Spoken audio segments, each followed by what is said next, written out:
On a récolté des chiffres dans une enquête statistique, c'est très bien, mais allons confronter ça avec ce que les Français pensent et comprennent de la question de l'employabilité.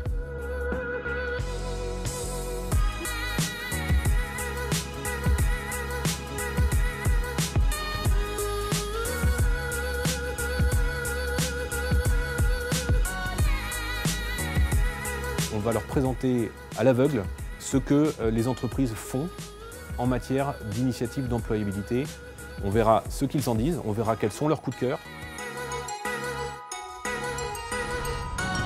L'initiative la plus importante pour moi, c'est l'insertion des jeunes. Mais bon, moi, je l'ai plutôt baptisé l'avenir des jeunes. Je pense qu'ils ne sont pas assez sensibilisés, en fin de compte. Là où j'ai été le plus convaincu, c'était là où les entreprises étaient directement au niveau de la formation. L'intégration des jeunes, c'est ce qui me touche le plus, étant moi-même jeune.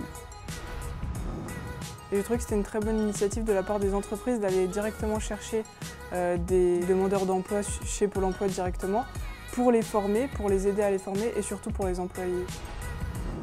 L'initiative pour moi la plus importante, c'est le fait que des personnes qui vont rentrer dans une entreprise avec un niveau CAP puissent accéder à une formation diplômante qui leur permettrait d'être cadre, donc d'avoir un master. C'est vraiment pour moi profond parce que ça permet de valoriser le salarié.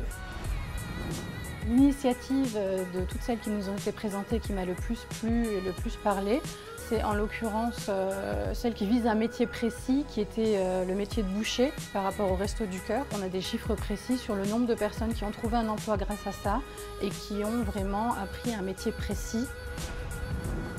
Alors le dispositif que j'ai retenu, moi, c'est le dispositif de CDI étudiant, c'est-à-dire que c'est un bon intermédiaire qui permet, et d'une part, d'intégrer le milieu professionnel quand on commence à rentrer dans la vie active, et par ailleurs de poursuivre ou de terminer ses études pour pouvoir allier et compétences et expérience pour avoir toutes les clés pour démarrer une vie active réussie.